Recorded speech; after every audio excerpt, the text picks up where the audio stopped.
Eh, bueno, siempre para mí es un placer poder compartir con ustedes, en este caso, un nuevo grupo, ¿no? Lo llevamos con la fundación alrededor de 6 años aproximadamente, desde el 2018, 2019 en realidad. Y bueno, llevando adelante todos los módulos que tienen que ver con el derecho constitucional. Mi persona es parte de esta rama importante que es el derecho constitucional. He trabajado 6 años en el Tribunal Constitucional. Tengo la maestría y el doctorado en Derecho Constitucional. Y bueno, les decía, para mí un honor poder compartir con ustedes este día y el día de mañana. En este caso, el módulo, entiendo que es el tercero, el segundo o el tercero que ustedes están cursando de esta maestría, denominada Naturaleza, Fundamentos y Perspectivas de los Derechos Constitucionales. Eh, claro, no hay otra forma de hablar de derechos si no se habla del derecho constitucional, porque desde un primer momento el derecho constitucional ha tenido como mirada principal la constitucionalización de los derechos en una norma suprema, eh, establece las garantías constitucionales para el ejercicio de esos derechos y claro, está dentro de esas garantías también está el ámbito procedimental, quiere decir cómo las personas pueden defender esos derechos a través de diferentes procedimientos. En un primer momento, y siempre lo digo, el derecho penal ha sido la rama del derecho que tenía esa finalidad de proteger los derechos fundamentales de manera conexa, porque en realidad la esencia o la finalidad del derecho penal es una finalidad sancionatoria, pero de manera conexa, decía, tiene la finalidad de garantizar o por lo menos intentar garantizar el ejercicio pleno de los derechos fundamentales cuando, por ejemplo, se sanciona con diferentes tipos de sanción, perdón la redundancia, eh, algunas actitudes que van en contra de bienes jurídicos protegidos. Y esos bienes jurídicos protegidos justamente son derechos, ¿no? Bien jurídico protegido, la vida, vamos a tener los tipos penales de asesinato, homicidio, etcétera. Bien jurídico protegido, propiedad privada, vamos a tener los delitos o los tipos penales de eh, hurto, robo, y así, vamos a tener un sinfín de bienes jurídicos protegidos que en realidad en muchos de los casos, en un 80%, son justamente derechos fundamentales. Y básicamente le vamos a decir a aquella persona que intenta transgredir ese derecho fundamental que hay una consecuencia jurídica que se va a dar a partir de un procedimiento, de un proceso penal, que puede culminar justamente en la restricción también de algunos derechos, en especial el derecho a la libertad, ¿no? Entonces, todo aquello vamos a ir observando el día de hoy y el día de mañana también. Entonces, requiero justamente toda su atención, su predisposición para llevar adelante este módulo.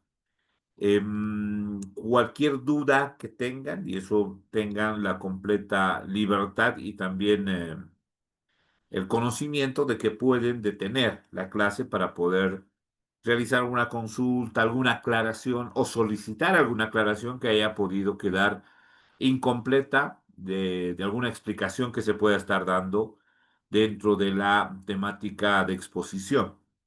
Y reitero, puede ser para una pregunta, para una complementación, o para cualquier otra situación que pueda coadyuvar justamente al desarrollo de la temática que estamos abordando el día de hoy. Ya entonces siéntanse por favor en esa libertad para que ustedes puedan preguntar y yo pueda responder. Y si el caso no fuera, poderlo hacer el día de mañana. Muchas veces hay que consultar alguna jurisprudencia, alguna normativa, para poder responder alguna pregunta en concreto, ¿no?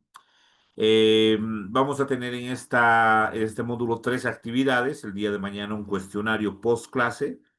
Después tenemos un foro de opinión jurídica y finalmente un ensayo. Pero el día de mañana les voy a explicar con mayor detenimiento cuáles son esas actividades, los plazos y también los puntajes para que ustedes puedan sumar el puntaje de aprobación que es de 71 y claro está, más adelante pueden hacer la puntuación que ustedes bueno, que el trabajo amerita, ¿no? Si ustedes hacen un buen trabajo, hacen un buen cuestionario, entonces la nota va a ser bastante elevada. Bueno, entonces esa es mi presentación. Nelson Omar Lamadrid es mi nombre, y mucho gusto nuevamente por poder estar con ustedes a la distancia, eh, tal vez por estos cursos virtuales que siempre digo tienen dos elementos, ¿no? Un primer elemento que permite justamente poder aprender, poder conocer a distancia, ¿no? Porque muchas veces es un poco difícil, especialmente para el docente. Yo les comento eso porque el año 2019 yo hice 3 viajes, las primeras veces que trabajaba con Funde, y claro, era un, perdón, ¿no? Porque lo diga, era bastante tiempo que uno erogaba, porque recuerdo que una vez, la primera vez fui a Guayaramerí, y claro, era un día antes, ¿no? Un día antes, salía a las 11 de la mañana, llegar, estar en el hotel, dar la clase al día siguiente, entonces como 3 días, ¿no?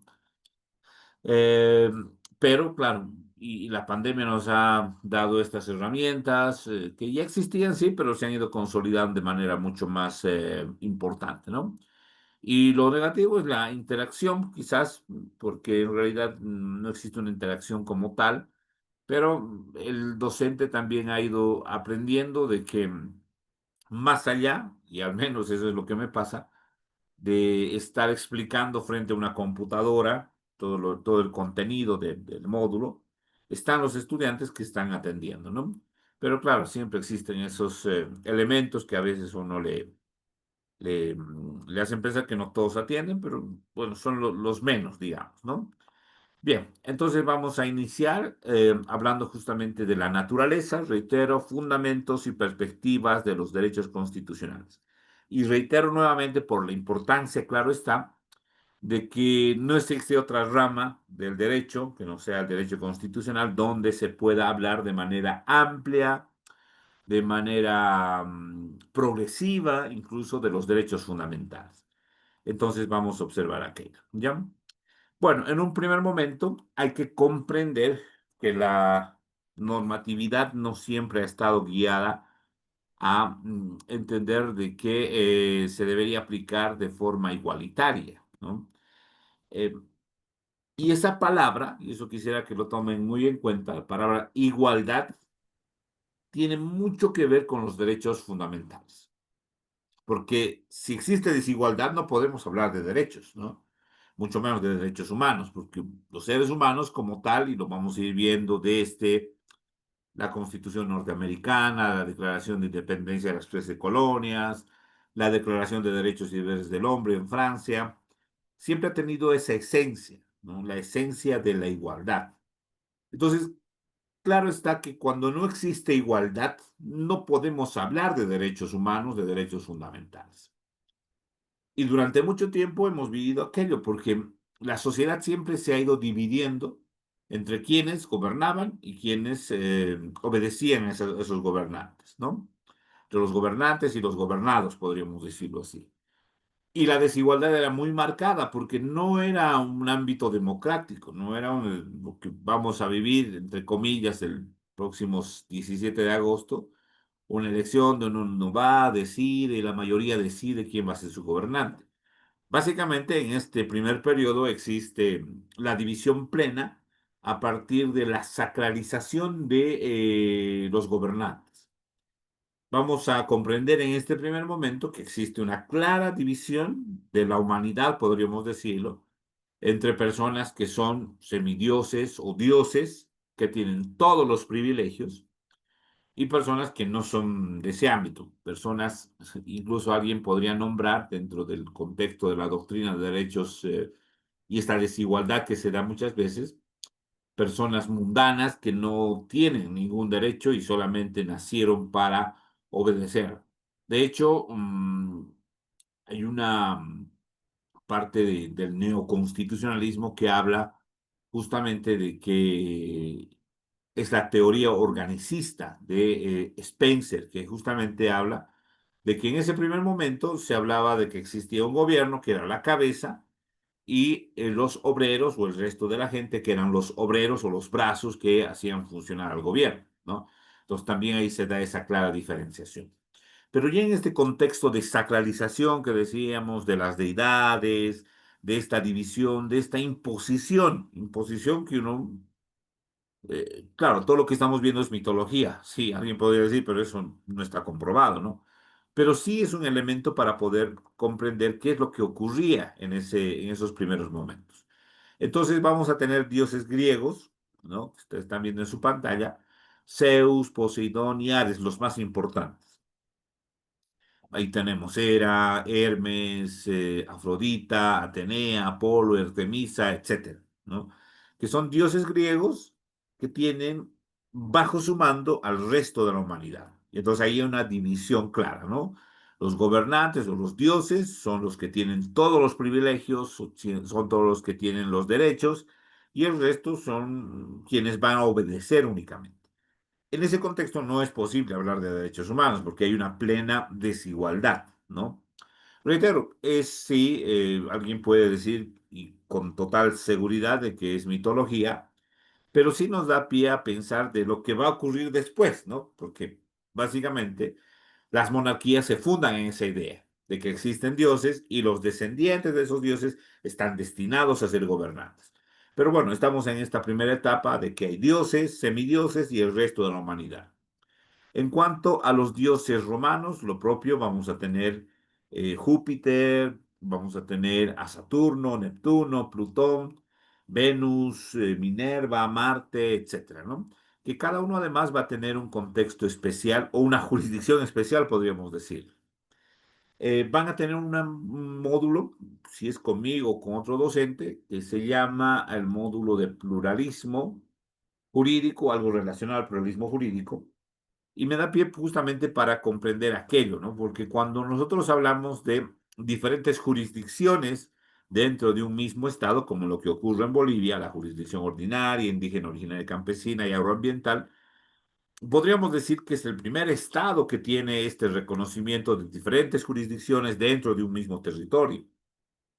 Pero si nos ponemos a pensar un poquito de lo que ocurría en esta época mitológica, básicamente existía también un pluralismo jurídico, porque efectivamente, en el caso de los griegos, vamos a tener a Zeus, que es el dios principal, podríamos decirlo, a Poseidón, que tiene su competencia y jurisdicción en el mar, es el dios del mar, a Ares, que es el dios del inframundo, por lo tanto tiene esa competencia o esa jurisdicción, ¿no?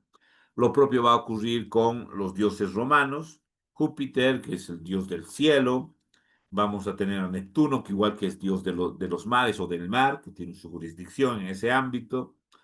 Y Marte, que es dios de la guerra, Plutón, dios del inframundo. Y claro, cada uno va a tener una jurisdicción y competencia, podríamos decirlo. Claro, en ese momento no estamos en ese ámbito contextual o doctrinario, ¿no? En ese momento no se habla de jurisdicción y competencia, se lo va a hacer mucho más después.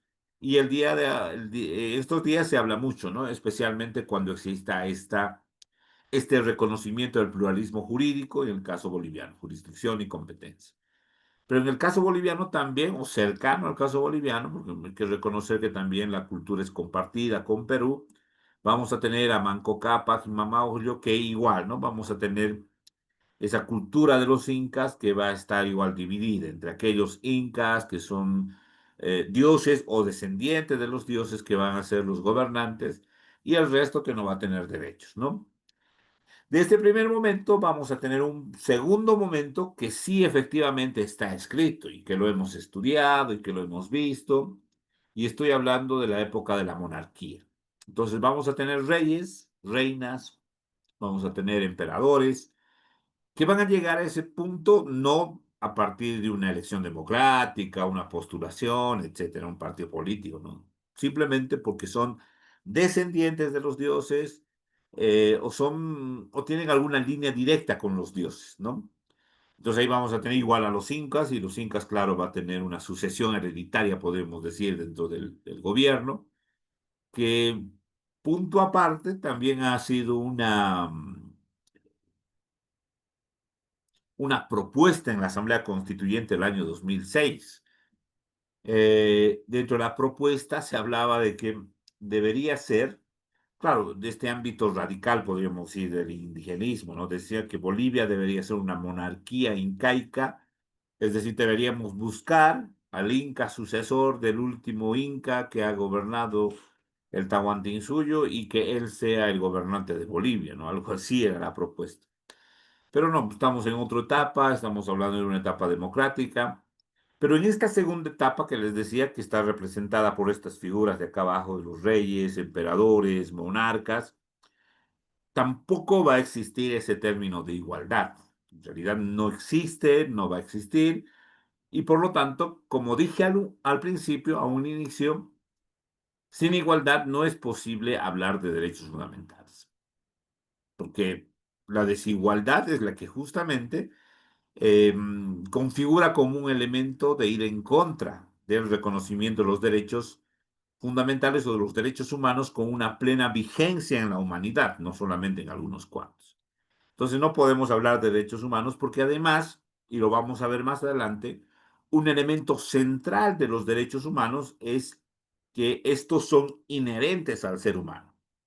Entonces, aquel ser humano que nace en cuna de oro, que nace en una aldea, que nace en barrios bajos, etcétera, tiene esos derechos, ¿no?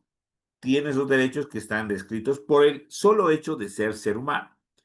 Pero si en esta época, en la segunda época, observamos que hay monarcas que ellos iban a tener derechos y los otros no, entonces no hablamos de igualdad, no hablamos de que los derechos humanos son inherentes al ser humano. Por lo tanto, no existe aquella posibilidad, ¿no? Bien, pero todo esto se va a ir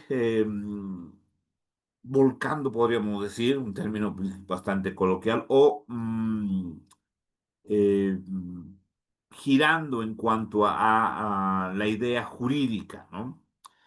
Decíamos desde los egipcios, los romanos, los griegos, los incas, los indios, los chinos, los aztecas, los mayas, no va a haber igualdad. Por lo tanto, en estas épocas, épocas de imperio, épocas de monarquías, épocas de reyes, no es posible hablar de los derechos humanos bajo ese término de igualdad y bajo ese término de que es inherente a todo ser humano, porque efectivamente en los egipcios vamos a tener emperadores, vamos a tener monarcas, en los romanos también, en los griegos también, por lo tanto hay una división clara de la sociedad en personas que tienen privilegios, los gobernantes, los monarcas, y las personas que no tienen privilegios. Eh, y la monarquía justamente significa aquello. Rafael Gambra, que es un sociólogo argentino, señala que el término monarquía significa etimológicamente gobierno de uno solo, pero su uso dentro de nuestra civilización le ha conferido otro sentido más profundo.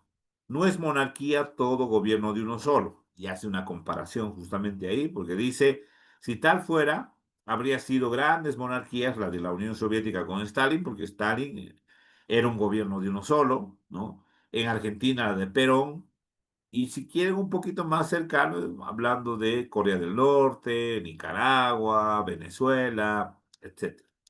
Pero Rafael Gamba hace justamente esa interpretación que habíamos señalado hace un momento, de que la monarquía tiene esa relación estrecha con la sacralización.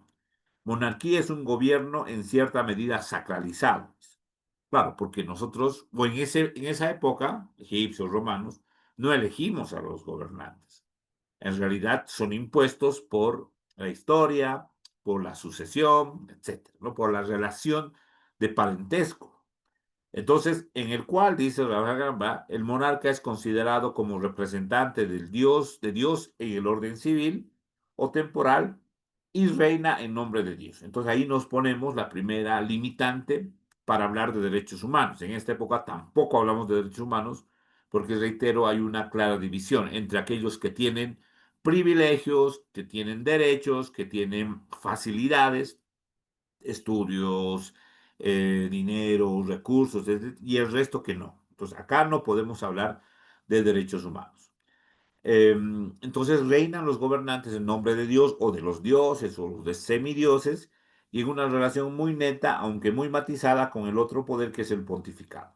Y aquí entra otro elemento que va a ser el pontificado. En unos días, semanas, se ha elegido un nuevo papa, pero como que va perdiendo un poco el poder, ¿no? Claro, si nosotros nos trasladamos a ver un poquito lo que ocurría en las épocas donde también estaba la monarquía, vamos a entender que incluso en las monarquías, donde se supone que los gobernantes son descendientes directos de Dios, la iglesia ha tenido un poder bastante amplio. Y dice que representa a Dios en el orden del fin sobrenatural, en el orden religioso, ¿no? Entonces, en este segundo o tercer momento, ya podríamos decir, no existe una igualdad, porque, por un lado, las monarquías están asumiendo un papel protagónico y son quienes tienen los únicos derechos, las únicas oportunidades, facilidades, etcétera, y el resto no.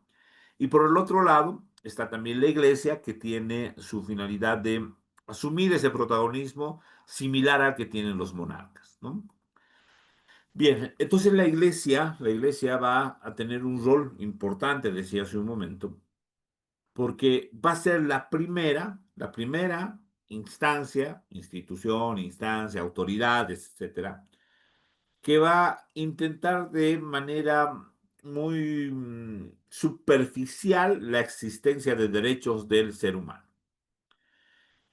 Y la iglesia va a decir lo siguiente: los seres humanos tienen derechos. Es una primera afirmación, pero tiene una condicionante y dice, esos derechos están determinados o están descritos o establecidos por la voluntad divina, es decir, Dios.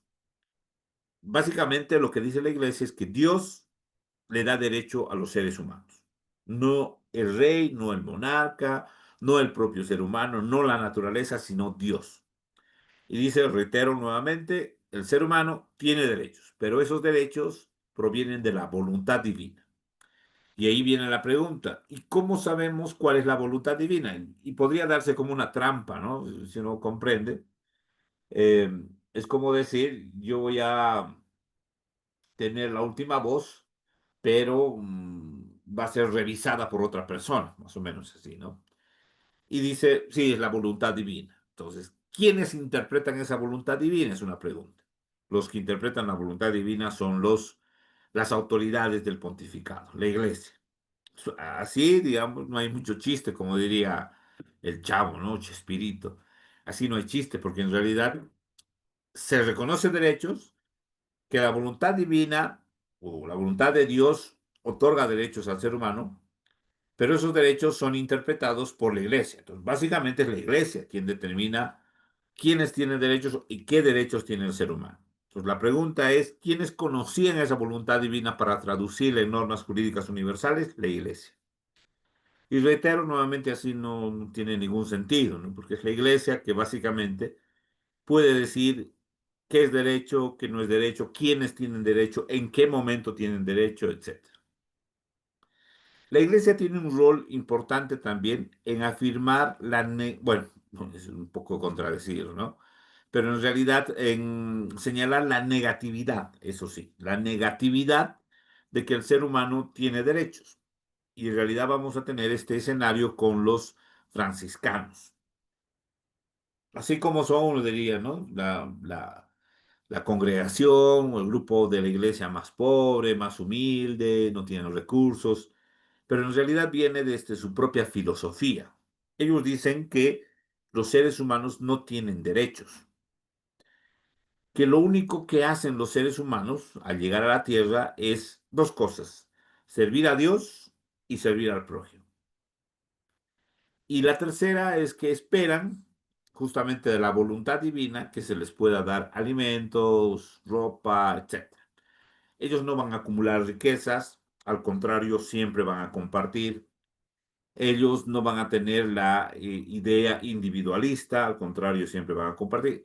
Bajo esas dos lógicas, ¿no? La lógica primera, de que el ser humano nace para servir a Dios, y la lógica segunda, que el ser humano nace para servir al prójimo.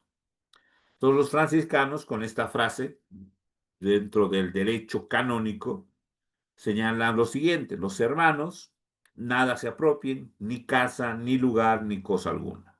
Y como peregrinos y forasteros en este siglo, sirviendo al Señor, en pobreza y humildad vayan por limosnas confiadamente y no deben avergonzarse, porque el Señor se hizo pobre por nosotros en este mundo. Básicamente dice, todo lo que proviene de Dios es la voluntad de Dios y por lo tanto hay que esperar esa voluntad. Y lo que el ser humano hace es servir a Dios y servir al prójimo. Y esa es la idea. Entonces, bajo esa idea no hay derechos. Para los franciscanos, el ser humano no tiene derechos. Al contrario, simplemente obligaciones. Y es Dios quien va a determinar si realmente tienen esos derechos o algún derecho a alimentarse, a tener una vivienda, etcétera, ¿no? La iglesia también va a tener otro rol protagónico y vamos a volver más adelante a estas diapositivas porque uno podría creer, y en este caso, por ejemplo, estamos hablando de Guillermo de Hoffmann, estamos hablando del año 1328, imagínense, ¿no? 1328. Y decía, vamos a volver sobre sobre estas ideas, porque en realidad Guillermo de Hoffmann con estas ideas va a fundar algunos elementos de los derechos humanos y lo vamos a ir observando. Pero me parece interesante hacer la siguiente apreciación. Los gobernantes, la monarquía y el pontificado se están peleando, ¿no? Básicamente por tratar de imponer su voluntad y tratar de gobernar a los seres humanos. Para ellos lo importante es gobernar a los seres humanos, tomar las decisiones por los seres humanos. Pero no les importa, tanto al pontificado como a los monarcas, darles derechos a los seres humanos. No les importa, al contrario. Están ahí para servirse de los seres humanos, ¿no? Hay una serie, ya no está en Netflix, lamentablemente. El otro día quería observar por alguna, bueno, después de mucho tiempo, pero hay una serie, había una serie, creo que todavía hay en YouTube, se llama La Catedral del Mar, así se llama, donde básicamente uno va a comprender cómo la monarquía y el pontificado gobiernan al mismo tiempo y el oprimido es el pueblo, ¿no? ¿De qué trata esta serie? Si no me equivoco, tiene 10 capítulos, es un poquito larga. Justamente está ambientada el año 1315 aproximadamente, similar o contemporáneo de lo que Guillermo Ogman hablaba de los derechos humanos. Eh, Y básicamente lo que sucede en esta serie es que están en Barcelona, Barcelona está cerca del mar, tienen un puerto donde llegan justamente las mercancías, y hay un grupo de personas que se llaman los bastazos, que son los encargados de las canteras, de las piedras, ¿no? De trasladar las piedras, de romper las piedras, darle forma para la construcción. Y ellos hacen una cofradía, la cofradía de los Bastazos, que justamente tiene la finalidad de construir la Catedral del Mar, por eso se llama así. Y tienen como patrona, podríamos decirlo, a la Virgen María, una Virgen María esculpida en arcilla, un poco tosca, ¿no? Se ve ahí. Y también existe la Catedral del Mar. Ustedes pueden entrar a Google, por ejemplo, y está ahí la Catedral del Mar, cerca del mar justamente. Entonces, en esa serie se observa claramente cómo, les decía, ¿no? Tanto la monarquía, el rey Juan, si no me equivoco era, o David, no recuerdo muy bien, eh, tiene su competencia y jurisdicción en la ciudad de Barcelona, pero también el pontificado a través de los santos inquisidores, así se llamaba. Por eso se habla mucho de la Inquisición, la Santa Inquisición, ¿no? Ya no vivimos en una Santa Inquisición, decía. Porque la Santa Inquisición, así se llamaba, es un sistema jurídico que tenía por finalidad sancionar y castigar a aquellas personas que vayan en contra del dogma religioso. Y por otro lado, también como existía relaciones comerciales referidas al mar, es decir, comercio en el mar, también había una tercera autoridad que se llamaba el cónsul del mar. Y cada uno de ellos tenía una jurisdicción y competencia. Pero no había un defensor del pueblo, podríamos decirlo así, ¿no? Alguien que pueda decir que el pueblo tiene derechos. O sea, imagínense estar sometido a tres autoridades en una misma ciudad, y eso es lo que sucedía.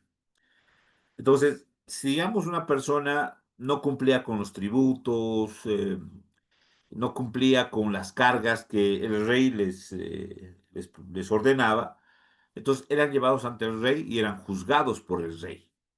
y ellos podían recibir una sanción, ¿no? Incluso penas de muerte. Si existían infracciones en contra de la iglesia, la famosa herejía, ¿no? Ha hablado del diablo en una reunión, eso es una herejía, entonces hay que llevarlo ante el Santo Inquisidor. A la Inquisición eh, los sometían a la jurisdicción de la Inquisición y si resultaban culpables, igual, los podían sancionar con la pena de muerte. Y como había relaciones comerciales en el mar, ejemplo, si alguien transportaba en el mar y el barco se hundía, se perdía la mercancía, entonces iban ante el cónsul del mar para intentar resolver esa situación, ese conflicto. Pero nadie, reitero, pensaba en los ciudadanos, en las personas, y mucho menos se hablaba de sus derechos.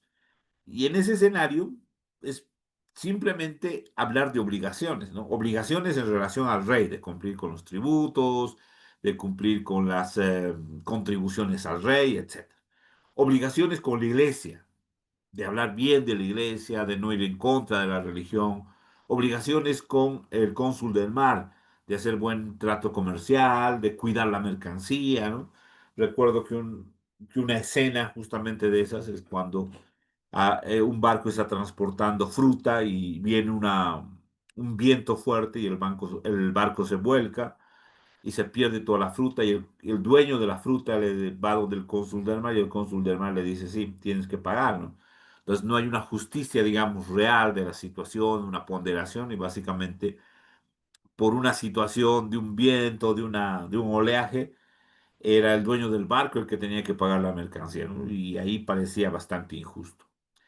Entonces, en esa escena sí observamos esas situaciones. Pero no es solamente en ese momento, sino en todos los diferentes países o los estados que se están conformando, donde por un lado estamos sometidos como humanidad al monarca y por otro lado también a la iglesia, ¿no?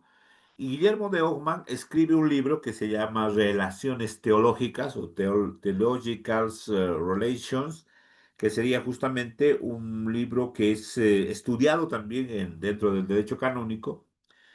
Y él básicamente habla de lo que hoy estamos hablando, ¿no?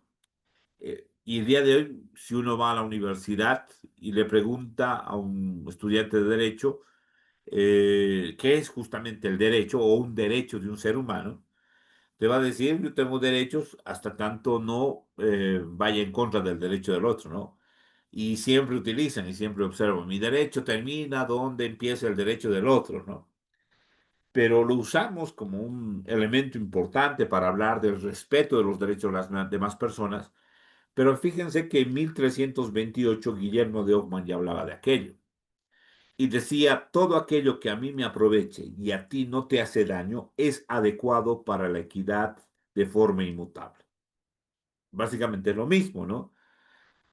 Si a mí me aprovecha y a ti no te hace daño, entonces ese es un derecho que yo tengo ganado. Entonces, el límite de mis derechos es justamente el respeto de los derechos de la otra persona. Eso sería, ¿no? Aunque falte un derecho positivo, dice. Entonces, ahí también hay otro elemento, el elemento de que el derecho o los derechos humanos no necesitan ser positivados porque son derechos inherentes al ser humano. Y dice, las leyes humanas no pueden estatuir lo contrario porque entonces se trataría de una ley inicua que procede contra la caridad. Entonces, básicamente, Guillermo de Hoffman habla de lo importante o de la naturaleza de los derechos humanos que no necesitamos tenerlos dentro de una positivación de una norma, ¿no? Dentro de otros postulados en este libro de Guillermo de Hoffman, vamos a tener que la comunidad estatal no tiene por base la fe, sino el derecho natural, por lo que todo poder estatal depende de los hombres. Primer elemento. Segundo elemento, los estados se encuentran ligados por derecho natural. Es la naturaleza que hizo parientes a todos los hombres. Y ahí refutamos un poco lo que habíamos visto hace un momento, ¿no? Personas que tienen una cualidad más importante que las otras. Y básicamente Guillermo de Hoffman dice, todos somos iguales, ¿no? Y todos nacemos o tenemos esa relación de parentesco y por lo tanto no hay quien sea el descendiente de Dios y el otro no. Todos somos iguales, ¿no? Un elemento que hemos observado al inicio que la igualdad es importante para los derechos humanos. Y aquí hace la aclaración precisa de que ni el Papa ni el emperador tienen autoridad legítima para dominar el mundo, pues ni Dios ni los pueblos le han conferido tal derecho. Estimo que Guillermo de Hoffmann con estas relaciones teológicas ha ganado muchos enemigos en el poder, que la historia no habla mucho de él, ¿no? Son solamente los libros como tal, pero seguramente ha sido una persona perseguida en su tiempo, porque claro, el poder absoluto está en el Papa y al otro extremo también está el emperador. No hay más poder, ¿no? No hay el Congreso, no hay la representación popular, mucho menos un defensor del pueblo, mucho menos, ¿no? Juzgados que puedan tutelar los derechos de las personas. Y algo también que es interesante y que es un elemento justamente del derecho a la libertad de locomoción, es justamente que algunos bienes, como él dice, ciertos bienes como el mar, los puertos y los ríos son bienes comunes a todos los pueblos por derecho natural. Y como en la propia Constitución también tenemos, hablamos de que el derecho a la locomoción implica trasladarse internamente o salir del país con total libertad.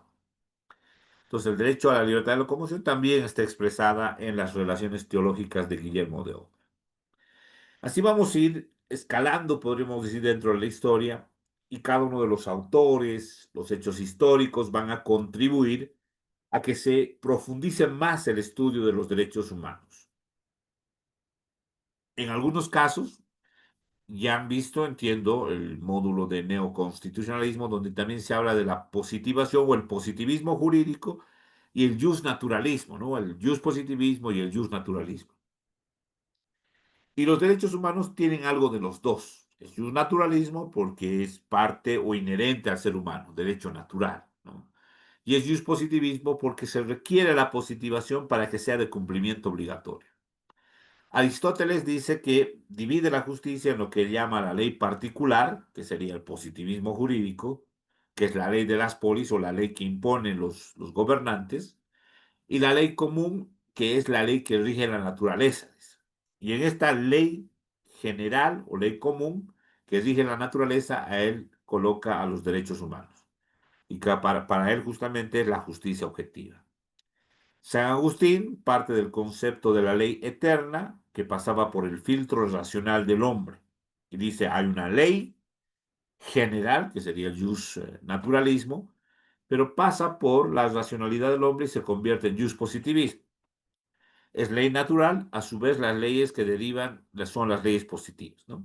Entonces, él igual coloca los derechos humanos dentro del naturalismo, pero la necesidad de que estos derechos se positiven para que sean de cumplimiento obligatorio. ¿Y qué significa positivar? Es justamente incorporarlos en instrumentos constitucionales, legales, etcétera, de cumplimiento obligatorio.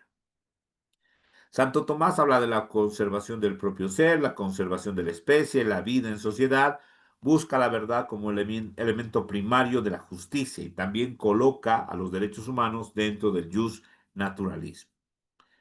Y Rousseau, que va a ser una pieza importante junto a Montesquieu, junto a Robespierre, aunque no los primeros, porque eso vamos a hacer la aclaración, porque muchas veces cuando hablamos de constitucionalismo, hablamos de que los primeros instrumentos constitucionales o redactados por el pueblo son los españoles, perdón, los franceses, pero en realidad son los norteamericanos, como vamos a ver ahora.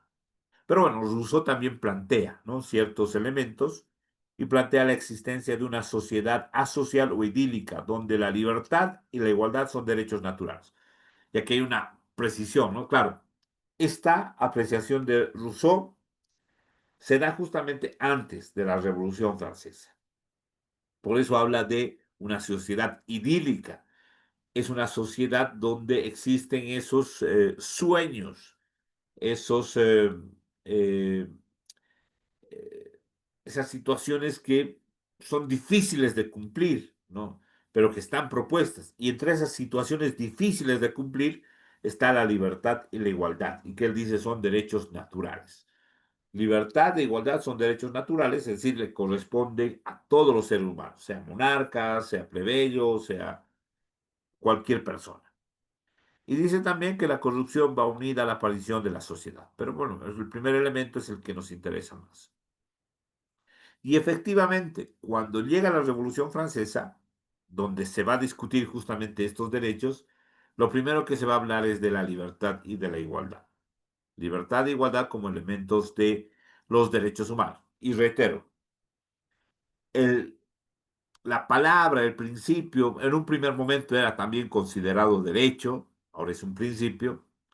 Igualdad es la base de todo lo que vamos a observar respecto a los derechos fundamentales. Cuando veamos derechos fundamentales de la primera generación, que son los derechos civiles y políticos, se van a dar justamente a partir de la necesidad de igualdad. Cuando veamos los derechos de segunda generación, económicos, sociales y culturales, también se van a dar en cumplimiento de ese principio de igualdad, ¿no? Pero bueno, para ese camino todavía nos resta un poquito más. Nos vamos a pasar un largo tiempo, claro está, después de estas afirmaciones doctrinarias de Aristóteles, San Agustín, Santo Tomás, especialmente Rousseau, casi contemporáneo, pero en otro contexto, ¿no? Igualdad, nuevamente esa palabra, ¿no? La igualdad es la que va a ser posible en 1776 que se reconozcan dentro de un instrumento normativo fuerte, similar a la Constitución, los primeros derechos. Antes de ello, claro, vamos a tener algunos derechos. Alguien me puede decir, ¿no? ¿Y qué pasa con la Carta Magna de 1215? Vamos a aclarar que esa no es no se da en relación a derechos como tal de manera generalizada, pero lo vamos a ver más adelante.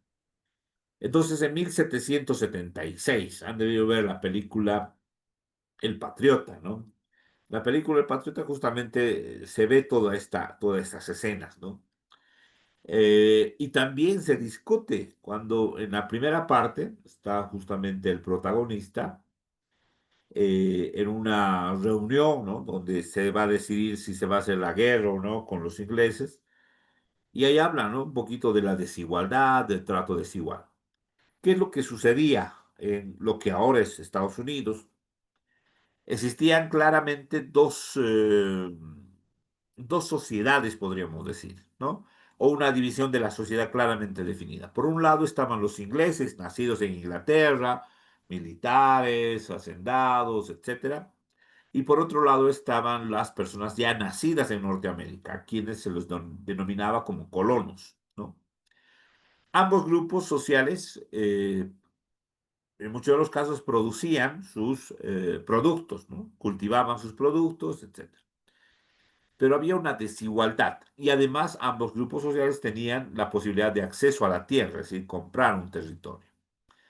Entonces se producía una desigualdad. ¿En qué sentido? En el sentido de que en cuanto a la propiedad privada, los ingleses tenían mayor facilidad de acceso a la tierra, es decir, más económica, más barata comprar una tierra, incluso hasta regalada, ¿no?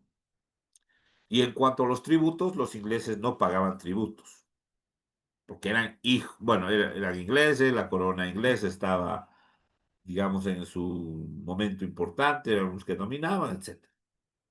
Pero por el otro lado estaban los colonos, y los colonos sí tenían que pagar por el acceso a la tierra, en montos un poco elevados. Tenían que pagar tributos, y también en cuanto a la comercialización de sus productos, habían lo que ahora llamamos aranceles, ¿no? En ese momento ciertas contribuciones. Los ingleses no hacían aquello. Entonces existía una plena desigualdad, un trato desigual. Los ingleses tenían preferencias en cuanto al acceso a la tierra, comercialización de sus productos, etcétera, y los colonos no, tenían trabas. Y los colonos se reúnen y empiezan a analizar y decir, ¿y por qué existe esa desigualdad?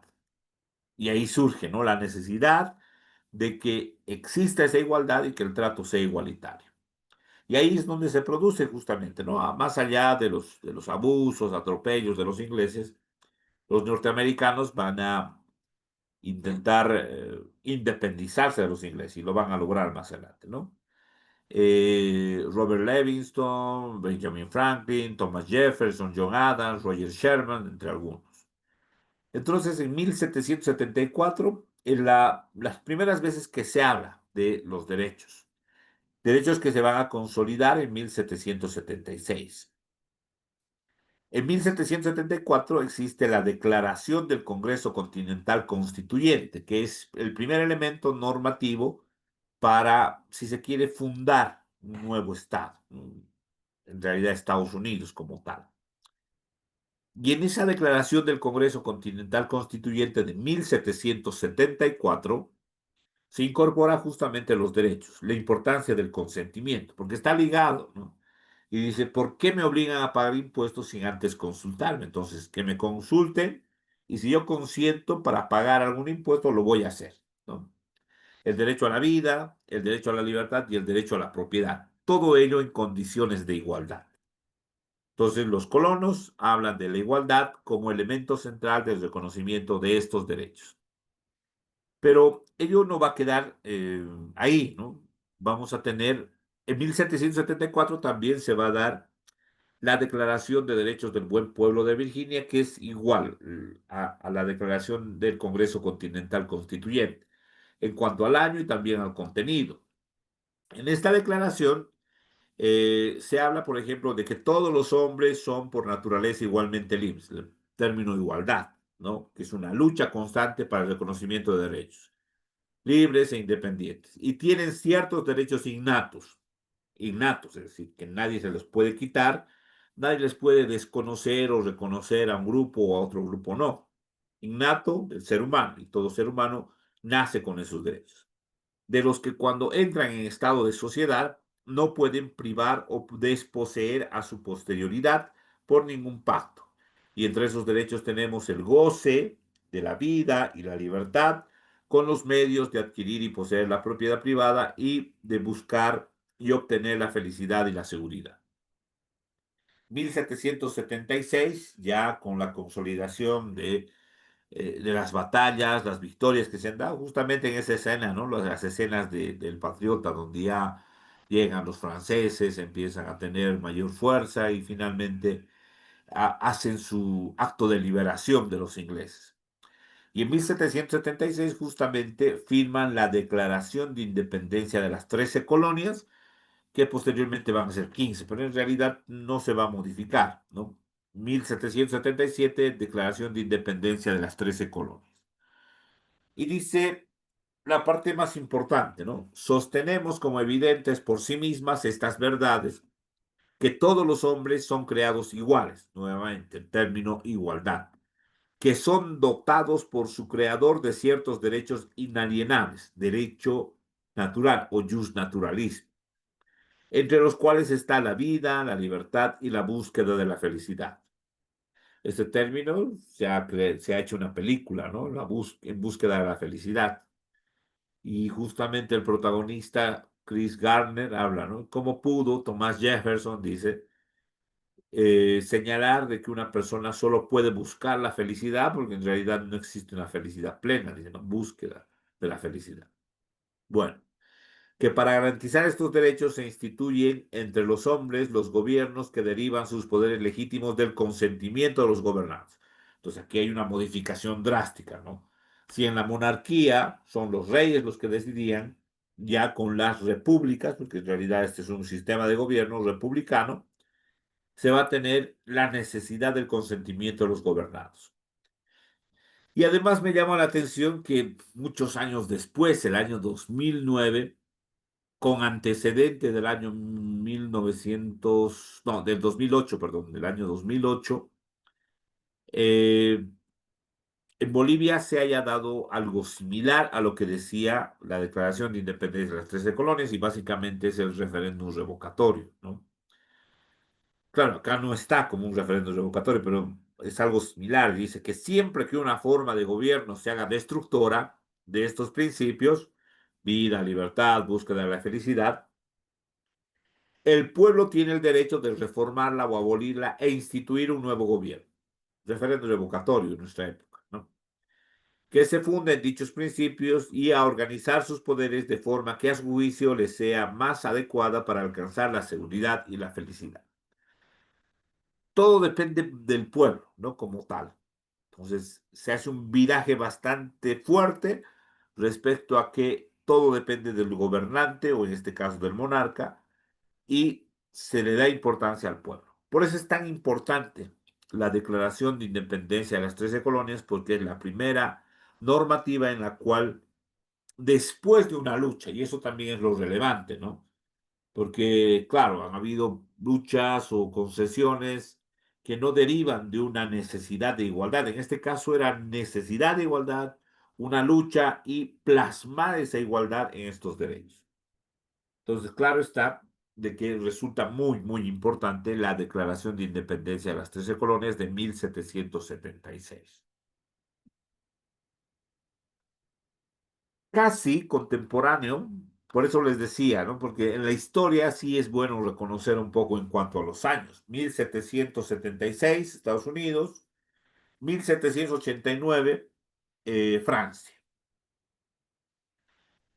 Al igual que en Francia, y eso me olvidaba un poco acá los, el Congreso Continental Constituyente en 1774 discute dos situaciones. Están ya a punto de consolidar su victoria frente a los ingleses y están en un escenario con eh, dos opciones, podríamos decir. La primera opción es de elaborar una constitución política del Estado, si quieren, o por el otro lado, crear los derechos. Y la declaración del Congreso Continental Constituyente lo que hace es primero darle derechos. Y eso me hace pensar justamente en la idea de que después de una situación que desconoce derechos, como era la desigualdad entre ingleses y colonos, claro, los colonos no quieren arriesgarse a que suceda lo mismo, ¿no? Con otro gobierno, incluso gobierno propio. Entonces, antes de consolidar el Estado, o Estados Unidos, antes de consolidar la República, ellos van a consolidar los derechos para sus ciudadanos y después recién van a consolidar el Estado como tal. Y lo propio ocurrió en Francia. Francia, la Revolución Francesa. Después de la Revolución Francesa, el triunfo del pueblo francés, se reúnen en la Asamblea Nacional Francesa del 17 de junio de 1789 e igual tienen dos opciones. La primera opción es crear la Constitución de la República Francesa, la primera Constitución.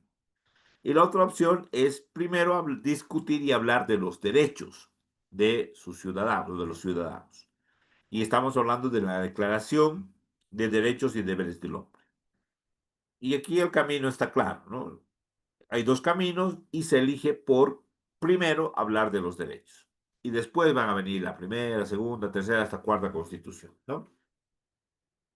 Y en esta declaración de derechos y deberes del hombre vamos a tener derechos, y estamos hablando de 1789, pero recién algunos se van a consolidar en este tiempo, ¿no?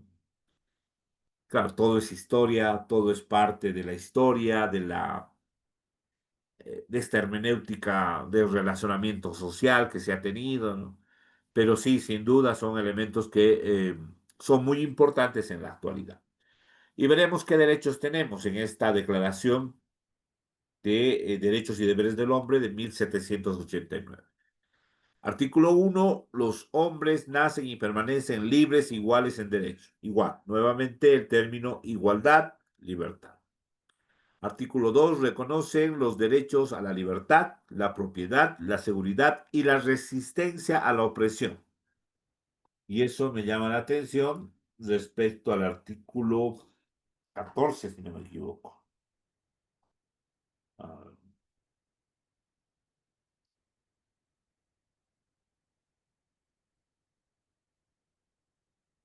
artículo 14. ¿Dónde está? La Constitución actual, ¿no? Claro está. Espérenme un segundo. Acá. En el ejercicio de los derechos, nadie será obligado a hacer lo que la Constitución y las leyes no manden, ni a privarse de lo que éstas no prohíben. Algo similar respecto a la resistencia a la opresión. El artículo 4, la libertad consiste en poder hacer todo aquello que no perjudique al otro.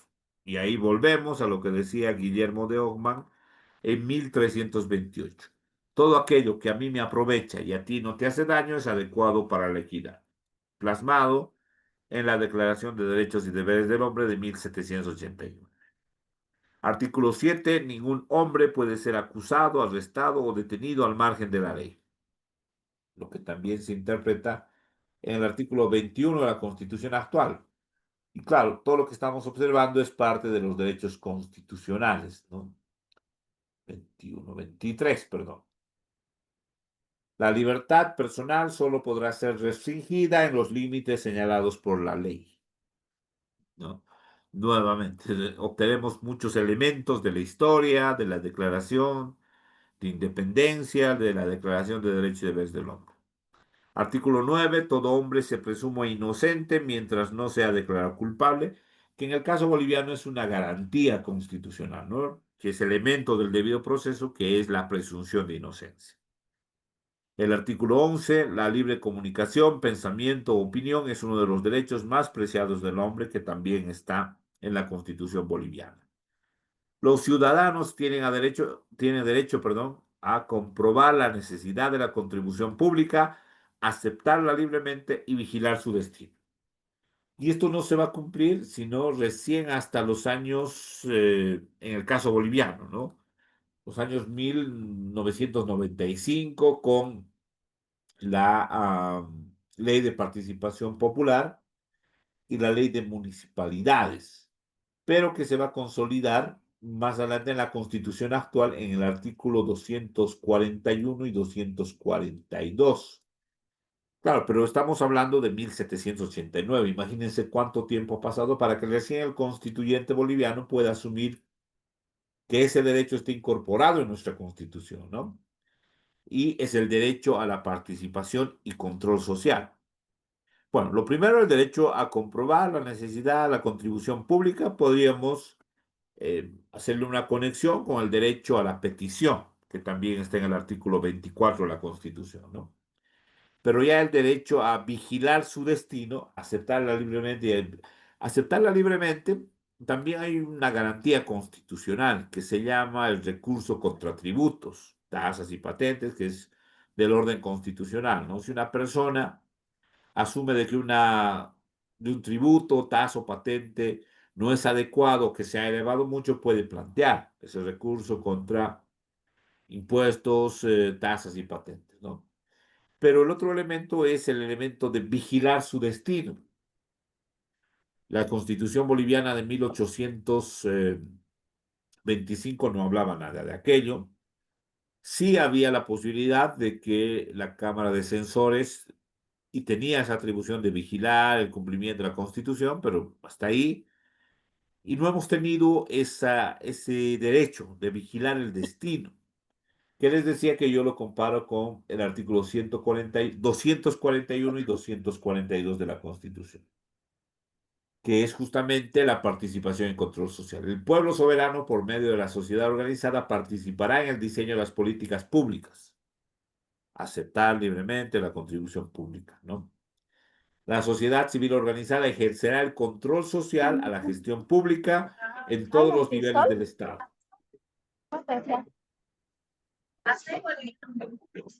Y hay otro que es de otra marca, que es lo mismo.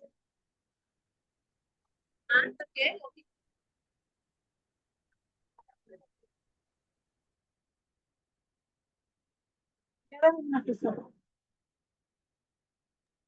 Por favor, el micrófono, no sé si es Nancy, por favor. Gracias. Bien, decíamos ese derecho, ¿no? Al control social o a vigilar el destino de las contribuciones que está en el artículo 241 y 242. La sociedad civil se organiza para definir la estructura y composición y participación del control social. La participación y control social implica, además, las previsiones establecidas en la Constitución, participar en la formulación de políticas públicas, apoyar al órgano legislativo, formular informes, coordinar participación, apoyar al órgano electoral, conocer y pronunciarse del mismo. Básicamente, vigilar, ¿no? El destino de las contribuciones o el destino de los recursos públicos. Y el artículo 17, derecho a la propiedad, es un derecho inviolable y sagrado. Entonces son elementos del constitucionalismo clásico que se incorporan en algunos casos al constitucionalismo contemporáneo, en el caso boliviano. Vamos a transitar mucho tiempo, ¿no? Claro, aquí podríamos detenernos a hablar bastante sobre la consolidación de los derechos humanos en el ámbito internacional. Eh, Después de la Declaración de Derechos y Deberes del Hombre, claro, cada país, cada estado, y lo vamos a ver con Bolivia más adelante, va a ir consolidando ciertos derechos en sus constituciones.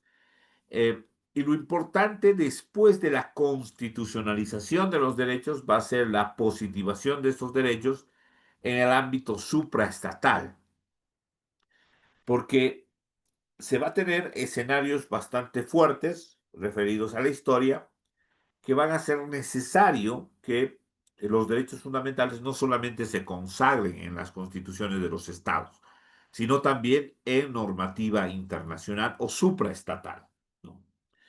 El año 1918 finaliza la Primera Guerra Mundial y el año 1919 se firma el Tratado de Versalles. En el Tratado de Versalles se va a reconocer el primer organismo internacional de defensa y protección de los derechos humanos, que va a ser el Pacto de la Sociedad de Naciones. Este pacto de la Sociedad de Naciones va a tener como elementos centrales justamente el proteger los derechos de los pueblos indígenas, por ejemplo, de los trabajadores, de los estados, a partir de la idea de formalizar las fronteras, ¿no? La finalidad es que no se vuelvan a cometer abusos flagrantes que se cometieron en la Primera Guerra Mundial contra la humanidad y contra los derechos de la humanidad. Sin embargo, este pacto de la Sociedad de Naciones se va a terminar porque el 42 va a iniciar la Segunda Guerra Mundial, eh, y va a terminar el 45, y después del 45 ya se va a firmar nuevamente otro organismo internacional. En este caso, vamos a ver si tenemos acá, creo que no. Sí, se va a firmar la creación de otro organismo internacional que va a ser justamente la ONU, la Organización de Naciones Unidas, el año 1945, donde Bolivia participa.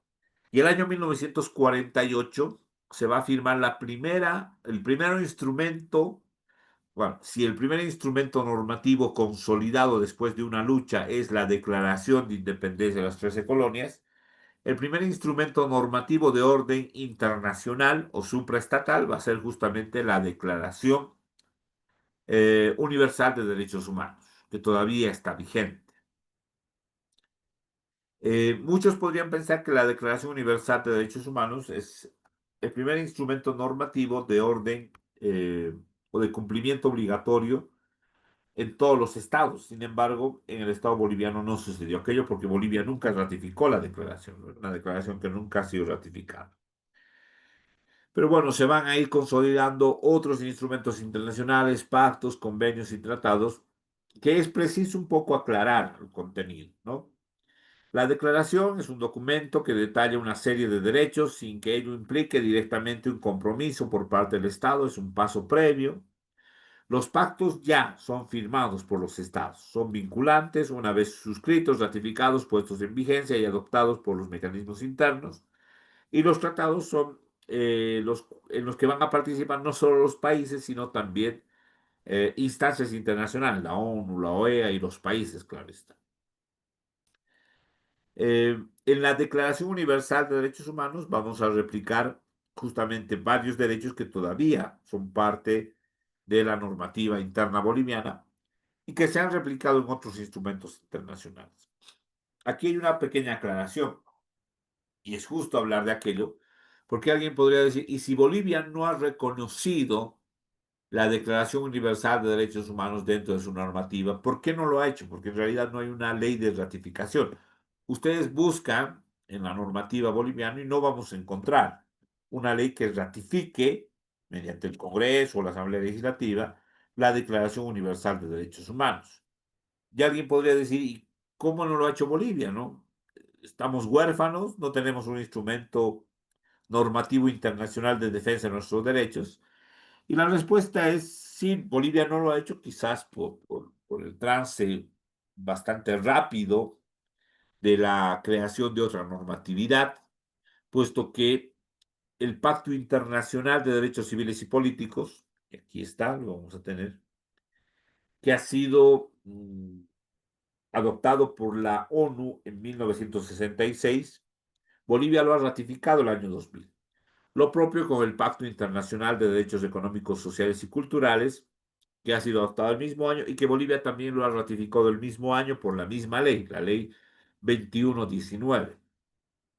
Entonces, en estos dos pactos, derechos civiles y políticos y derechos económicos, sociales y culturales, están contenidos los mismos derechos.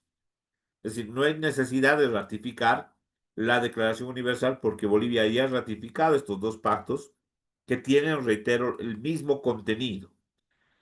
Hasta el numeral 16 tiene que ver con los derechos civiles y políticos, y del 17 en adelante vamos a tener los derechos económicos, sociales y culturales. Y vamos a observar cada uno, ¿no?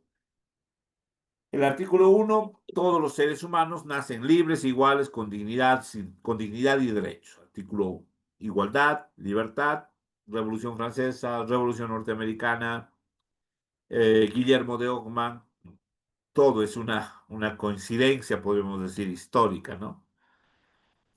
Artículo 2, derechos y libertades sin distinción alguna de raza, color, sexo, idioma, religión, opinión política o de cultura, otra índole, origen nacional o social, posición económica, nacimiento o cualquier otra condición.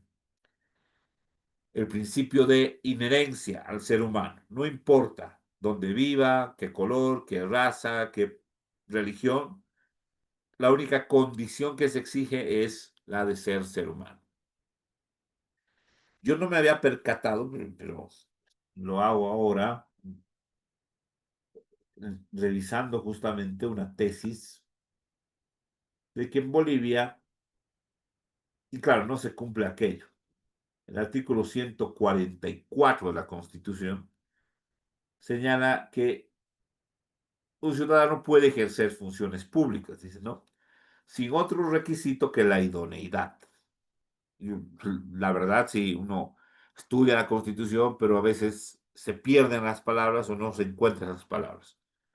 Lo que me da mucho a pensar es que efectivamente el constituyente ha hablado de la idoneidad para un cargo, ¿no? Que es la capacidad de asumir el cargo para resolver los problemas, etcétera. Pero nadie cumple, ¿no? Eh, entonces, en esa misma lógica, muchos de los países no cumplen estos derechos y libertades sin distinción alguna. Siempre hacen una distinción y en negativo, porque también hay una distinción en positivo, ¿no? Y lo vamos a ver cuando veamos grupos de atención prioritaria. Estamos hablando de que hay un tratamiento preferente para mujeres, por ejemplo, para niños, niño, adolescente, para adultos mayores, pero eso es una diferenciación en positivo. Una diferenciación en negativo siempre se va a dar en contextos políticos muchas veces, ¿no? Pero bueno, el artículo 3, derecho a la vida, a la libertad, a la seguridad de la persona. El 4, nadie será sometido a la esclavitud ni a servidumbre. El 5, nadie será sometido a torturas, ni a penas o tratos crueles, inhumanos o degradantes. El 6, derecho al reconocimiento de la personalidad jurídica. El 7, la igualdad ante la ley. El 8, derecho al recurso efectivo para la protección de sus derechos. El 9, nadie será arbitrariamente detenido o preso o desterrado. El 10, el derecho a una justicia imparcial, independiente, a la presunción de inocencia y al principio de favorabilidad. El 11, bueno, en este caso el artículo 12, derecho a la privacidad, honor, honra y reputación. El artículo 13, el derecho a la circulación interna y fuera del país, que claro, muchos de los estados no están de acuerdo con este derecho, ¿no? Estados Unidos, por ejemplo, ¿no? que pone muchas trabas, que sigue habiendo situaciones incómodas para los migrantes, que yo estoy de acuerdo que se deba cumplir ciertas reglas, ¿no? Pero el trato es el que es negativo, ¿no? Subirlos a un avión, enmanillarlos y botarlos como si no fueran seres humanos, ¿no? Ese es lo que se cuestiona.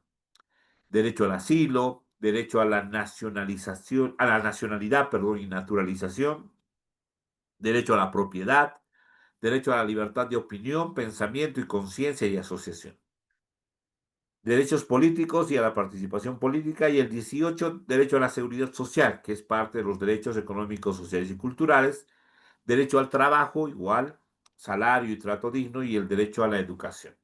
Entonces, todos estos derechos están en la Declaración Universal de Derechos Humanos, pero a su vez están contenidos en dos pactos: el Pacto Internacional de Derechos Civiles y Políticos y el Pacto Internacional de Derechos Económicos, Sociales y Culturales. Bien, vamos a continuar un poquito más, vamos a llegar mm, hasta la Carta Magna, ¿ya? Y de ahí vamos a terminar para complementar el día de mañana. Eh, Todo lo que acabamos de ver justamente es una construcción histórica sin ningún elemento territorial central, ¿no? Porque si analizamos, hemos hablado de España con la Catedral del Mar, hemos hablado de Grecia con la desigualdad que se daba en cuanto a los dioses, semidioses, hemos hablado de Roma, hemos hablado de la iglesia extendida por Europa y el poder que compartía con los monarcas. Hemos hablado de imperios como los griegos, los romanos, los egipcios, los mayas, etcétera. Hemos hablado de Norteamérica, de América en concreto, Norteamérica. Hemos hablado de la Revolución Norteamericana. Hemos hablado de Francia y el rol que ha jugado en la positivación de los derechos fundamentales. Hemos hablado en el contexto europeo de la Primera Guerra Mundial, del Tratado de Versalles. Hemos hablado del contexto europeo también, pero participante, como Estados Unidos en la Segunda Guerra Mundial, y la culminación de la misma y la redacción de la Carta de la ONU, la creación de la ONU. Por lo tanto, hemos hablado de distintas épocas y lugares geográficos, lo que justamente da pie para explicar de que los derechos humanos no tienen un lugar de nacimiento o un momento de nacimiento concreto. Si no podemos decir los derechos humanos nacen el año 1328 con Guillermo de Ojo. No, no podemos decir los derechos humanos nacen con la Revolución Francesa en 1789. No. Y justamente bajo esa lógica, Nicolás Buenaventura, que es un sociólogo, antropólogo colombiano, señala que la ciencia de los derechos humanos no puede ser asumida hoy a partir de un solo mito de creación. Lo que decíamos, ¿no? No podemos decir ha nacido tal fecha en tal lugar, sino es una construcción colectiva de toda la humanidad, desde Francia, Estados Unidos, España, Italia, la Primera Guerra Mundial, la Segunda Guerra Mundial, ¿no? Entonces no hay. Y Bolivia también va a contribuir, aunque no podría creer, ¿no?, que Bolivia contribuya con la ciencia de los derechos humanos. Y lo va a hacer con un derecho, que es el derecho al agua, que lo vamos a ver mañana. Pero sí ha contribuido, ¿no?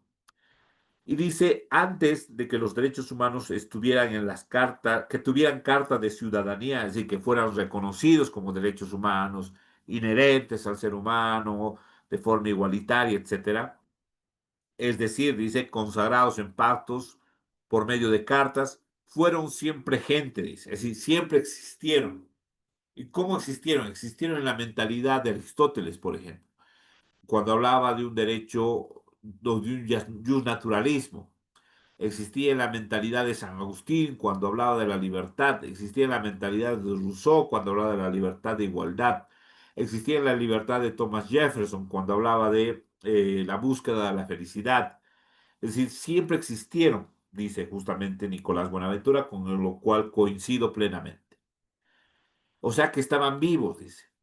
Y esto es algo importante. Pugnando, dice, por la convivencia y la solidaridad humana, por hacer confiable y amable esta vida. Y sí, lo que decía Guillermo de Ogma es un claro ejemplo de lo que dice Nicolás Buenaventura. Guillermo de Ogma decía, todo aquello que a mí me aprovecha y a ti no te hace daño es adecuado a la equidad de forma inmutable. Convivencia mutua, reclamación de derechos, expresión de derechos, convivencia mutua, pacífica, etcétera, ¿no?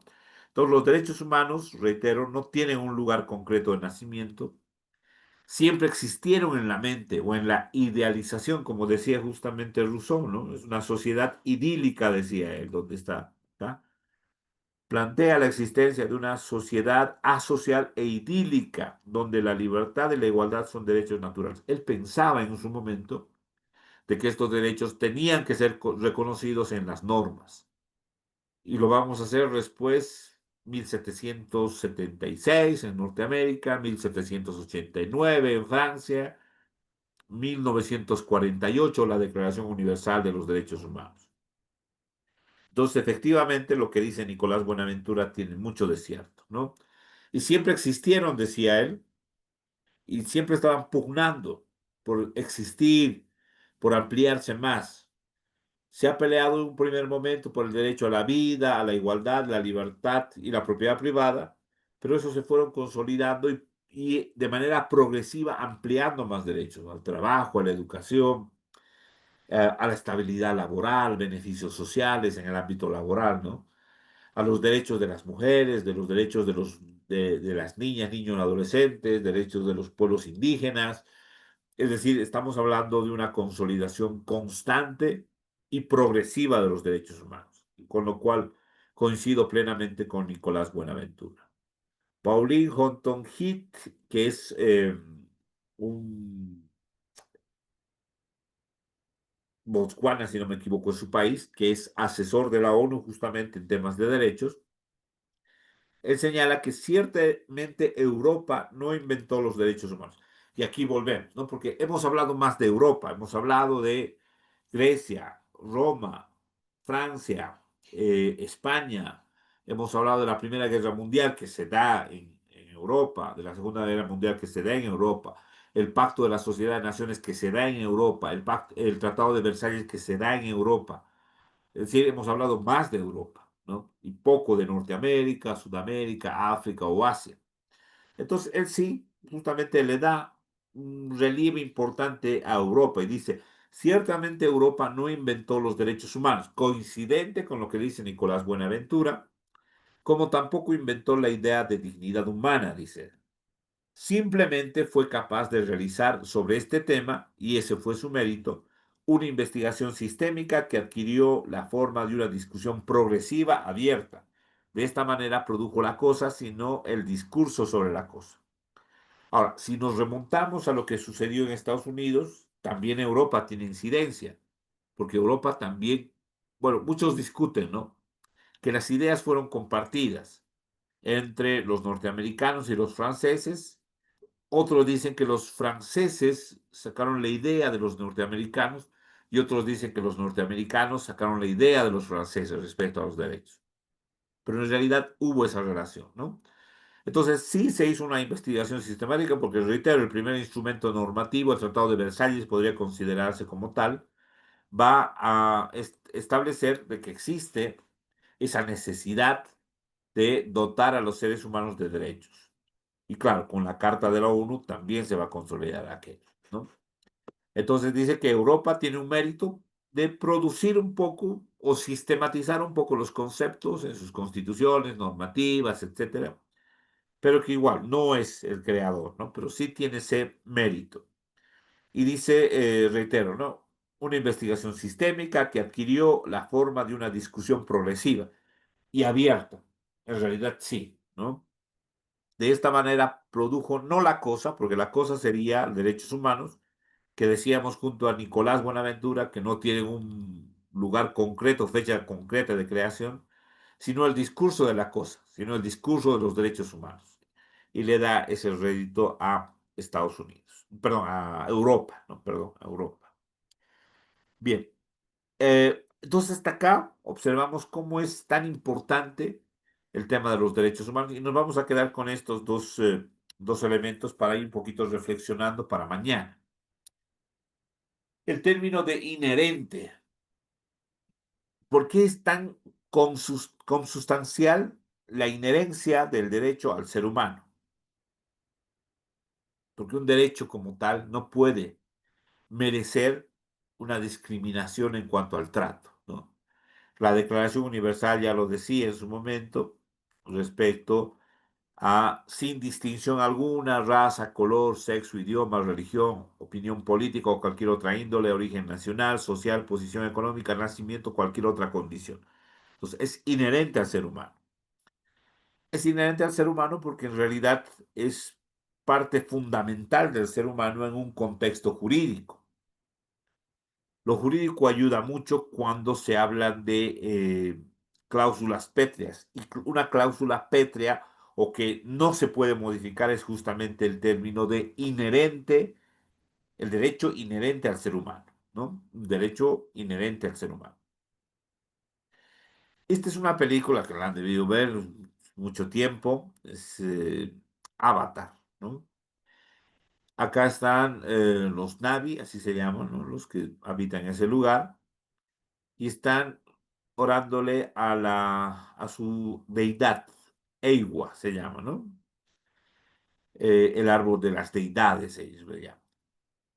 Y en este momento, donde justamente hay una persona, una doctora, recordarán ustedes que la hieren bastante, está bastante mal herida, y le piden a Ewa que la pueda sanar, ¿no? Y la llevan al árbol de las deidades y empiezan a tomarse las manos y empiezan a una especie de oración o cantos, ¿no? Y en ese momento sale esta frase, dice, ella habla de una red de energía que fluye a través de todos los seres vivos. Dice que toda la energía es solo un préstamo y algún día hay que devolverla. Es como decir que la energía es inherente al ser humano desde el nacimiento hasta su fallecimiento, hasta que muere, y es prestada. Algo similar podríamos comparar con el derecho. El derecho o los derechos humanos son inherentes al ser humano desde su nacimiento. Claro, ahí podríamos llegar a la discusión, ¿no? Si hay derechos expectaticios, si el derecho ya es desde la concepción, etcétera. Pero bueno, son eh, ideas que, claro, son posibles discutirlas, pero en un debate, digamos, un poco más amplio, ¿no? Pero bueno, concordamos ahora, por la practicidad, es que un hombre nace, tiene derechos y pierde esos derechos únicamente cuando fallece. Ese es el término de innato, ¿no? Alguien también hablaba de el término innato, a ver, vamos a ver, hay otro término, innatos, aquí está, inalienables, justamente la Declaración de Independencia de Derechos Colón, que son dotados por su creador de ciertos derechos inalienables, inmutables, que no se pueden modificar. Sí, la normativa nos ha establecido, el artículo 23 de la Constitución, por ejemplo, la restricción del derecho a la libertad, pero esos son casos, digamos, extremos, ¿no? Derecho a la libertad, donde está el artículo 23, que ya lo habíamos leído también, ¿no? Toda persona tiene, la libertad personal solo podrá ser restringida en los límites señalados por ley.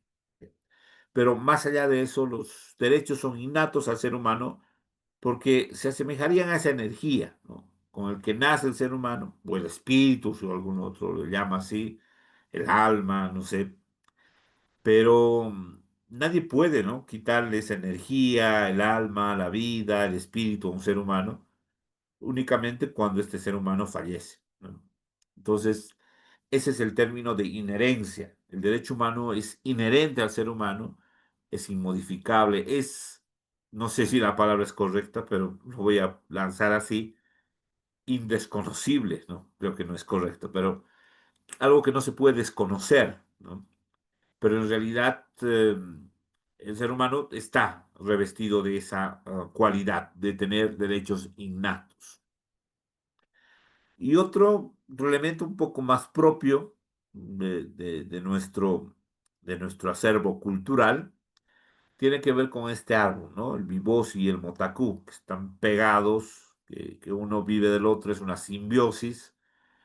Y dentro de las leyendas del oriente boliviano, se habla justamente de que se da a partir de una unión inseparable, ¿no? Dice la leyenda que son dos muchachos, la muchacha es de una familia pudiente, un hacendado, y el muchacho es un muchacho del pueblo, humilde, sin muchos recursos, y se enamora, ¿no? Y el padre observa esta relación y le prohíbe a la hija. Es más, le dice a la hija que ella no puede estar con el muchacho porque no es de su círculo social, no es de su clase social, y ella ya tiene un compromiso para casarse con otro muchacho de su clase social, de su estatus social, ¿no? Estatus económico, etc. Todo lo que sucede es que la muchacha le habla al muchacho para reunirse en el parque donde siempre se reunía. Entonces van y ella le comunica la noticia que ya no lo va a poder ver, que se va a casar y que ya su relación tiene que terminar. La muchacha y el muchacho se abrazan, empiezan a llorar y la leyenda dice que nunca más se pudieron separar y que se convirtieron justamente en el Bibosi y el Motacú, que nadie los puede separar, ¿no? Y la frase final de la leyenda dice, nada termina si yo sigo respirando. Asemejar un poco a lo que significa los derechos humanos. Los derechos humanos no terminan si uno sigue respirando. Eso asemeja al término de inherente al ser humano. Es inherente al ser humano desde el nacimiento hasta el fallecimiento. No termina si la persona sigue respirando, ¿no? Es un préstamo que se nos da al nacer y devolvemos al morir. Ese es el término de inherente al ser humano. Bien, el día de mañana vamos a hablar sobre la Carta Magna y vamos a refutar un poco la Carta Magna, porque estos días y muchos días se va a seguir hablando, ¿no? Porque todo, perdón que lo diga, ¿no? Pero todos son constitucionalistas. Eh, He observado muchas personas y no quiero decir con ello que yo conozco a todos, ¿no? Pero uno en la profesión que ejerce y unos 6 años o más, bueno, 6 años en el tribunal, pero antes de ello muchos más, con pueblos indígenas, todo ello, ¿no? Uno conoce, ¿no? A los abogados que están, digamos, a la par, litigando, enseñando, etcétera, en derecho constitucional. Pero sí, últimamente han aparecido muchos constitucionalistas, ¿no? Y un gran error de un constitucionalista, considero yo, es manejar como sinónimo la Constitución con la Carta Magna. No es posible, ¿no? Y lo vamos a explicar mañana. Pero básicamente la Carta Magna es una concesión de un rey, de un monarca. Pero también existen otras diferencias. Entonces, cuando escuchen, y mañana lo van a corroborar con la explicación que les voy a dar, pero ya cuando escuchen, después de ello, algún, entre comillas, constitucionalista que diga, nuestra Carta Magna en el artículo 23 dice, no es constitucionalista, porque no ha establecido la diferencia entre Carta Magna y Constitución, que hay una brecha muy larga de diferencia, ¿no? Reitero, porque la Carta Magna es una concesión de un monarca, la Constitución es una construcción colectiva de una norma. De ahí viene, ¿no? Constitutio, conjunto, eh, institución eh, bueno, sería en latín, ¿no? Estatutio, sería estatuir algo de manera conjunta. Entonces, básicamente, crear normas de manera conjunta.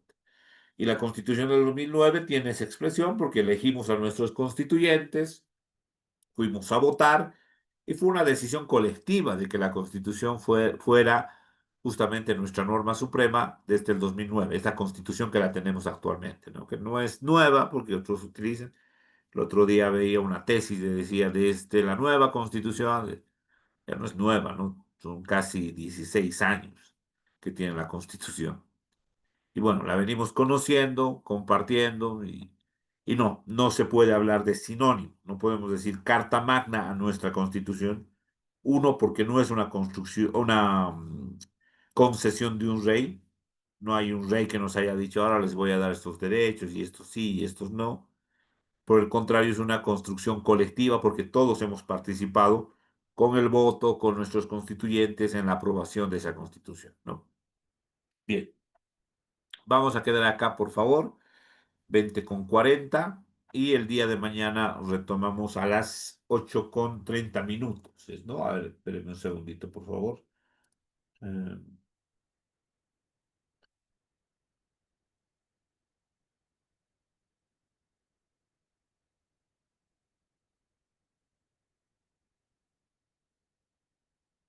Sí, 8:30, ¿no? El día sábado 7 de junio, 8:30, iniciamos la clase el día de mañana, ¿ya? Bueno, les dejo entonces con la lista por el día de hoy y el día de mañana retomamos desde esta parte, la parte de la parte de la Carta Magna, y ya hablando sobre más temáticas referidas, sí, a la guerra, vamos a volver a hablar justamente del Pacto de Sociedad de Naciones, la Primera y Segunda Guerra Mundial, vamos a hablar de las generaciones de los derechos y vamos a finalizar con los derechos constitucionales en Bolivia. ¿Ya? Bien, les dejo entonces por ahora, por favor, y que tengan un buen descanso. 8:30 el día de mañana, el reencuentro con el módulo de naturaleza, fundamentos y perspectivas de los derechos constitucionales. Gracias, se quedan con la lista, por favor. Está bien, doctor, muchas gracias. Agradecerle por habernos acompañado en esta sesión.